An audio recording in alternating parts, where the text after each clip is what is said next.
भारत के राष्ट्रीय गीत वंदे मातरम को लेकर सालों से विवाद चलता आ रहा है, जिसे लेकर संसद में आज इस पर विशेष चर्चा का आयोजन किया जा रहा है। प्रधानमंत्री नरेंद्र मोदी इसकी शुरुआत करेंगे।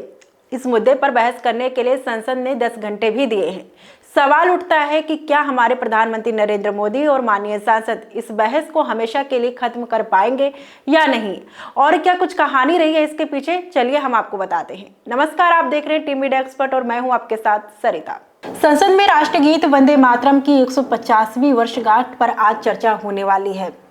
भारत में वंदे मातरम को लेकर सालों से विवाद चल रहा है। कुछ मुस्लिम इसे राष्ट्रीय गीत के तौर पर स्वीकार नहीं करते।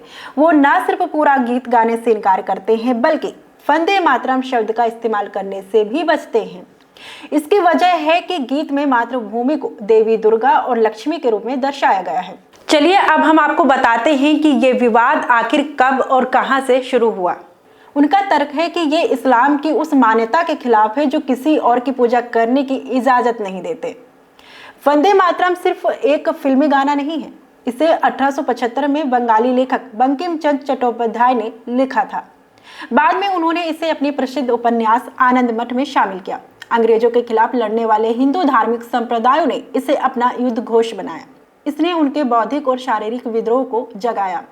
1905 में जब लॉर्ड कर्जन ने बंगाल को विभाजन किया तो यही गीत बंगाली एकता का आधार बना। जब भी अंग्रेज लोगों को चुप कराने की कोशिश करते, क्रांतिकारी वंदे मातरम गाकर माहौल में जोश भर देते थे। उस समय वंदे मातरम कोई हिंदू धार्मिक प्रतीक नहीं, बल्कि राष्ट्रीय प्रतिरोध का एक नारा था। अंग्रेजों ने इसे प्रतिबंधित करने की कोशिश की, लेकिन ये बढ़ते क्रांतिकारी जज्बे को कुचलने में नाकाम रहे। अंग्रेजों को 1909 में मुस्लिम लीग के नेता सैयद अली इमाम के एक बयान से उम्मीद की किरण दिखी। इमाम और उनके कुछ समर्थकों को यह गीत काफिरों का गीत लगा और उन्होंने मुसलमानों को इससे दूर रहने को कहा।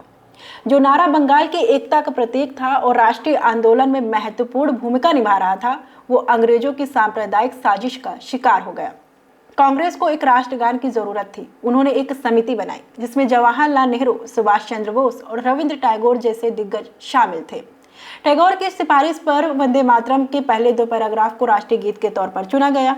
इन पैराग्राफों में देश की भूमि, नदियों और बगीचों की प्रशंसा की गई थी।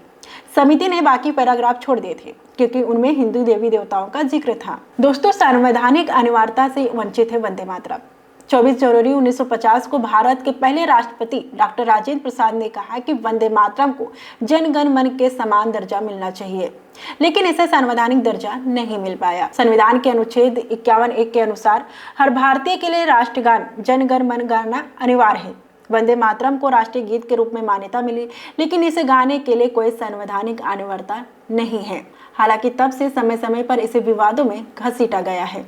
अगर हमें आगे बढ़ना है तो इन बनावटी विवादों पर लगाम लगाना सीखना होगा, लेकिन ये कैसे हासिल किया जा सकता है, आप बताइए। इस पर आपका क्या कहना है। आज के लिए इतना ही। आगे के लिए हमारे साथ बने रहिए और देखते रहिए टीम मीडिया एक्सपर्ट।